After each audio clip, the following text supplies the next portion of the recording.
warahmatullahi wabarakatuh. Kami dari kelompok 12 yang beranggotakan saya Zuraidah Lailatul Qadriyah dan Vina Uliyatul Hajar. Landasan evaluasi kurikulum. Evaluasi kurikulum memegang peranan penting baik dalam penentuan kebijaksanaan pendidikan pada umumnya maupun pada pengambilan keputusan dalam kurikulum. Dalam Kamus Besar Bahasa Indonesia, landasan berarti alas atau bantalan, dasar atau tumpuan. Sebelum kurikulum tersebut direncanakan atau dievaluasi, ada beberapa kriteria pokok landasan dalam pelaksanaan, pembinaan, pengembangan kurikulum, dan evaluasi. Landasan tersebut hendaknya berdasarkan kriteria. 1. Arah kurikulum itu sendiri dilandaskan pada sesuatu yang diyakini sebagai suatu kebenaran atau kebaikan.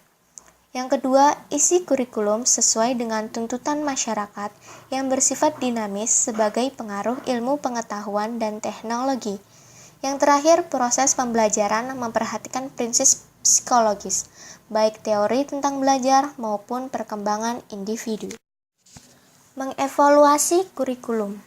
Menurut Purwanto dan Atwi Suparman, evaluasi adalah proses penerapan prosedur ilmiah untuk mengumpulkan data yang valid dan reliable untuk membuat keputusan tentang suatu program.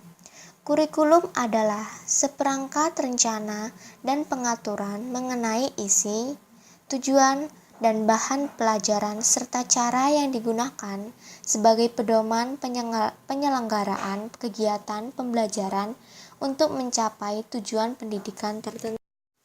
Kriteria evaluasi kurikulum. Kriteria yang dapat dipertanggungjawabkan adalah ukuran yang akan dipergunakan dalam menilai suatu kurikulum.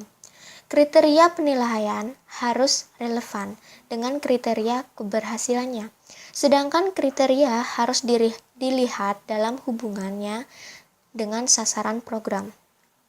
Kriteria evaluasi merupakan kerangka acuan atau seperangkat ukuran yang digunakan untuk mengkaji data deskriptif tentang program.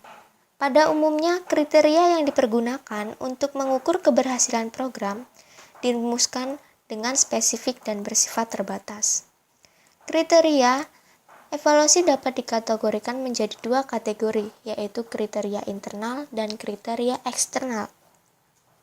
Kriteria internal merupakan ukuran-ukuran yang dapat dipergunakan atau dilaksanakan terhadap suatu program di dalam kerangka program itu sendiri. Kriteria internal mencangkup 1. Koherensi suatu program, yakni koherensi di antara unsur-unsur yang saling berinteraksi secara dinamis dan organik untuk mencapai tujuan yang telah ditetapkan sebelumnya. Yang kedua, pengaturan sumber, yakni derajat kesesuaian antara tenaga dan keterampilan staf dan tugas-tugasnya. Yang ketiga, reaksi pemakai dan pelaksanaan program. Dalam hal ini, kelompok sasaran juga penting diperhitungkan. Sikap dan penerimaan pemakai dan pelaksanaan ini dapat diperinci lagi. Yang keempat, cost effectiveness, yakni efisiensi penggunaan sumber untuk menghasilkan sesuatu, dalam arti seluruh biaya investasi baik upah, alat maupun bahan yang diperhitungkan atau yang digunakan.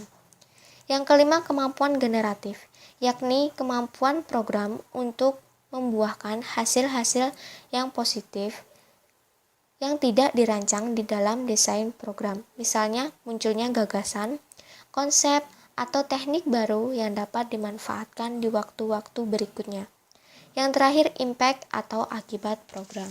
Kriteria eksternal itu menuju cost-benefit analysis dan dilanjutkan dengan multiplier effects. Selanjutnya, ada kriteria untuk mengevaluasi kurikulum. Kriteria kuantitatif itu sendiri dibagi menjadi dua. Yang pertama adalah kriteria kuantitatif tanpa pertimbangan, dan yang kedua, kriteria kuantitatif dengan pertimbangan. Selanjutnya, ada kriteria kualitatif, dan kriteria kualitatif itu sendiri juga terbagi menjadi dua. Kriteria kualitatif tanpa pertimbangan dan kriteria kualitatif dengan pertimbangan.